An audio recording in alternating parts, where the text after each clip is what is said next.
we've got mental health and relationship expert Andrea Wise-Brown. Andrea, thank you so much for being here. How's it going?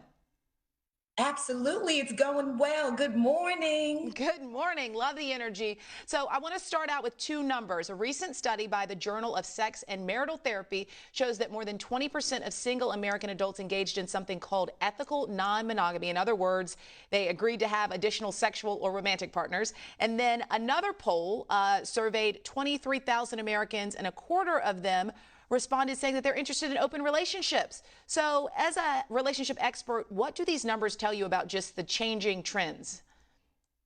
So what it's showing is people are coming out of the woodworks. People are talking about this, and it's because of dating apps and the internet that it makes these type of relationships more visible, and it kind of takes the stigma away because these types of relationships have been going on for years, but we just don't talk about it. People don't talk about it. So now they're more accessible. And I just want you to look at that number, Michelle, 23,000, but there are, for all of you people out there who still believe in monogamy, there are 300 million people in the United States. So you still have a lot of people in the United States who do not believe in these type of alternative relationships. Well, speaking of people, sharing more and being open, Will and Jada obviously have been kind of candid about their unconventional relationship, which I think has sparked some conversations for sure. What are you seeing and hearing right now when it comes to just people ditching monogamy, and is it working for them? Well, it depends. So there's a reason, because when both people in the relationship believe in these polygamy, actions or polygamous relationships, when it's both people, when they both believe in it, then it works because it works for them. Relationships are individualized, so it works for them. However, if there's one person in a relationship who doesn't believe in it and the other person that does, this is where we get into trouble. And a lot of my celebrity clients have that issue where the person who's the celebrity and has more access to having these other people that they can bring into the relationship when they want to, and then their partner doesn't really want to, but they compromise their values, then that's where the problem comes in, because they become resentful.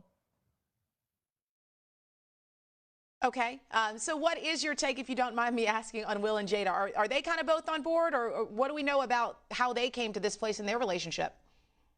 Oh, yeah, absolutely. They are both on board. They say that this is an open relationship, meaning that they are committed to being together forever. And it appears that, because entanglement is the word, that they both agree that having sexual relationships outside of their monogamous marriage, because remember, monogamy is what's legal. Polygamy is still illegal in the United States. So they are both on board with it. So it works for them. They aren't even trying to, check each other for seeing other people on the outside. That is their commitment together, and they both agree. And that's why it's working for them.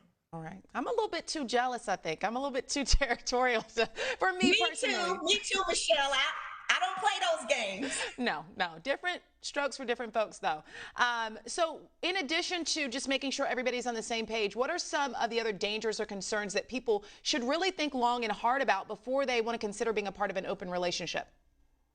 Yeah, so I think we have to be very cognizant of ourselves, of our value system, of our morals, because when you're in a relationship, in order for the relationship to work, both people need to be committed to being their most authentic self and to growing into being their most authentic selves while their partners are holding space for that. So you have to be true to yourself. When you are not true to yourself and you compromise your morals and your values, and that's even outside of these extra parts of the relationship, bringing in polygamy. When you do that, when you compromise that breaks down the relationship, because it breaks down intimacy, it breaks down the communication, because you're in these relationships harboring lots of resentment, and we can't really love when we have resentment in the way.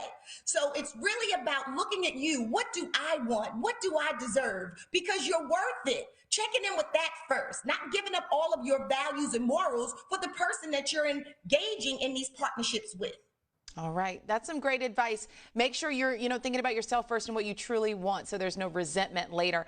Where can people find you really quickly, just if they need more resources, I guess, on relationships and mental health? Yes, at awisebrown.com, awisebrown on all social media, AWISEBROWN. All right. We thank you so much for your time and your insight this morning, and happy holidays to you. Thanks so much.